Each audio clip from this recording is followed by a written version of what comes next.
കേരളത്തിലെ പൊതുവിദ്യാഭ്യാസ രംഗത്ത് വലിയൊരു വിപ്ലവമായിട്ടാണ് പൊതുവിദ്യാഭ്യാസ വകുപ്പിൽ കൈറ്റിൻ്റെ നേതൃത്വത്തിൽ നടപ്പാക്കുന്ന വിവിധ പദ്ധതികൾ.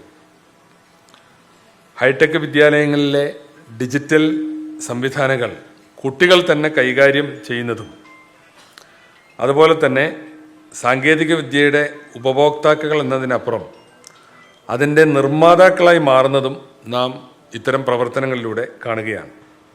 ഇത്തവണ 16 പ്രധാന മേഖലകളിലെ മികവ് വിലയിരുത്തിയാണ് കൈറ്റ് സംസ്ഥാന തലത്തിൽ ഇങ്ങനെ അവാർഡുകൾ തീരുമാനിച്ചിട്ടുള്ളത്.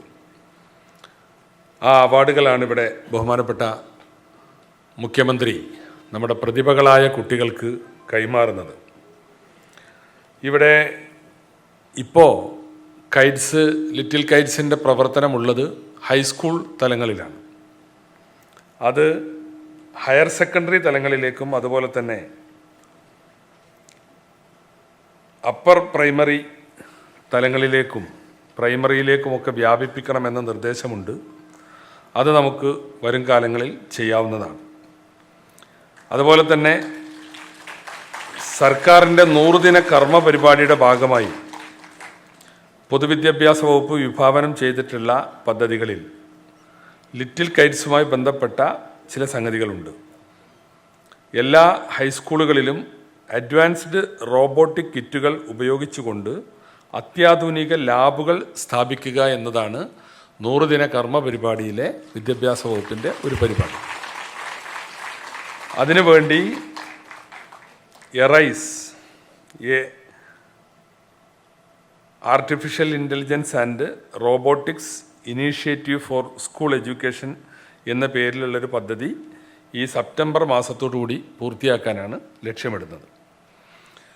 ഇക്കാര്യത്തിൽ നമുക്കറിയാം. അതുപോലെ തന്നെ 100 ദിന കർമ്മ പരിപാടിയുടെ ഭാഗമായി ഡിജിറ്റൽ സ്ക്വയർ പദ്ധതിയാണ് നമ്മുടെ അപ്പർ പ്രൈമറി വിദ്യാലയങ്ങളിൽ നടപ്പാക്കാൻ ഉദ്ദേശിക്കുന്നത്.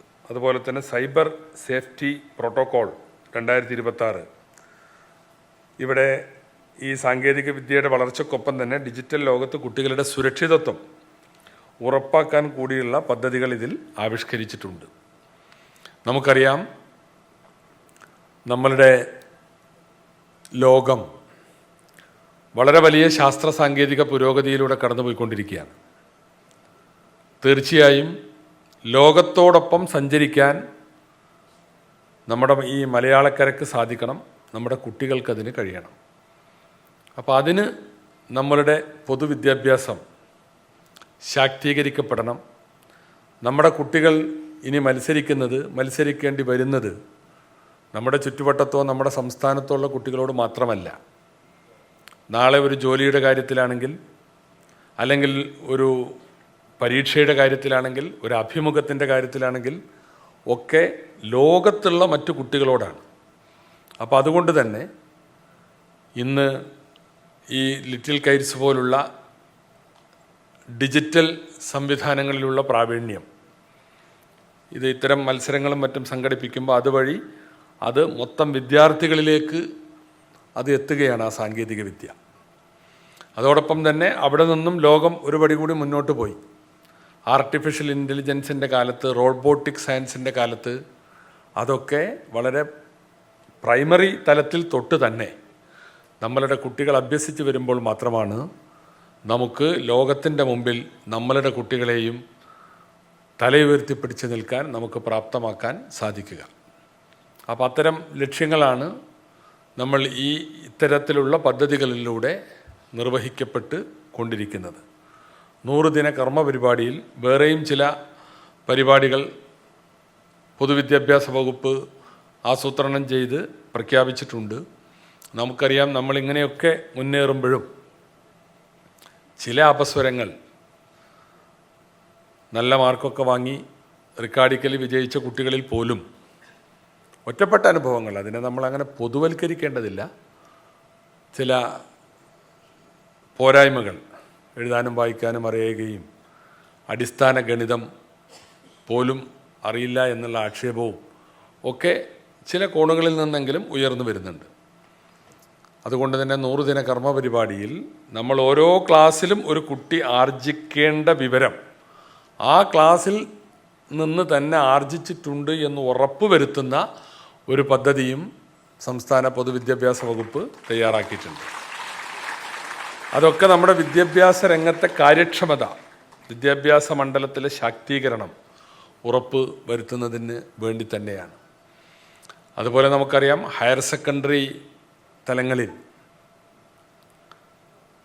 സീറ്റുകളുടെ കുറവ് ചില പ്രദേശങ്ങളിലുണ്ട്. കഴിഞ്ഞ കുറച്ച് വർഷങ്ങളായി അത് തുടരുകയാണ്. ഇത്തവണ അത് പരിഹരിക്കാൻ ബഹുമാനപ്പെട്ട മുഖ്യമന്ത്രിയുടെ നിർദ്ദേശപ്രകാരം തന്നെ ആ ജില്ലകൾ പരിശോധിച്ച് 120 പുതിയ അഡീഷണൽ ബാച്ചുകളും ഹയർ സെക്കൻഡറി രംഗത്ത് കൊണ്ടുവരാൻ നമ്മളുടെ ഗവൺമെൻറ് തീരുമാനിച്ച് അതിൻ്റെ പരിപാടികൾ നടന്നുകൊണ്ടിരിക്കുകയാണ്. പരിശോധനകളും സ്കൂളുകൾ തയ്യാറാക്കുന്നതുമൊക്കെയായ നടപടികൾ നടന്നുകൊണ്ടിരിക്കുകയാണ്. ഞാൻ ഏതായിരുന്നാലും ദീർഘിപ്പിക്കുന്നില്ല. സംസ്ഥാനത്തിൻ്റെ വിവിധ ഭാഗങ്ങളിൽ നിന്നാണ് ഈ മിടുക്കന്മാരും മിടുക്കികളുമായ കുട്ടികൾ ലിറ്റിൽ കൈറ്റ്സിൻ്റെ ആഭിമുഖ്യത്തിൽ ഇവിടെ സമ്മേളിച്ചിട്ടുള്ളത്. നിങ്ങളൊക്കെ നല്ല പ്രതിഭകളായ മക്കളാണ്.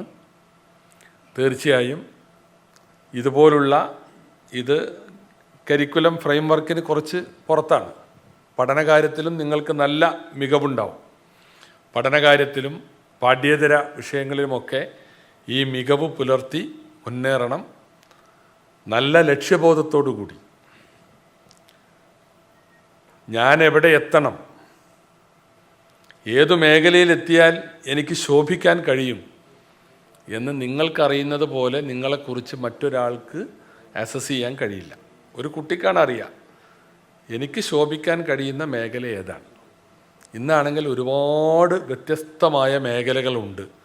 ഞങ്ങളൊക്കെ കുട്ടികളായിരുന്ന അല്ലെങ്കിൽ നിങ്ങൾക്ക് മുമ്പുള്ള തലമുറകൾക്ക് അവസരങ്ങൾ കുറവായിരുന്നു.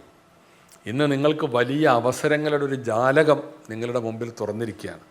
അപ്പം ഞാൻ എവിടെ എത്തണം, എൻ്റെ ഡെസ്റ്റിനേഷൻ പോയിൻ്റ്, ഈ വിദ്യാഭ്യാസ യാത്രയിൽ എൻ്റെ ഡെസ്റ്റിനേഷൻ പോയിൻ്റ് ഏതാണെന്ന് നിങ്ങൾ ഓരോരുത്തരുമാണ് തീർച്ചപ്പെടുത്തേണ്ടത്. അത് തീർച്ചപ്പെടുത്തി നല്ല ലക്ഷ്യബോധത്തോടെ മാറുന്ന ശാസ്ത്ര സാങ്കേതിക വിദ്യകളെ സ്വായത്തമാക്കി മുന്നേറുക.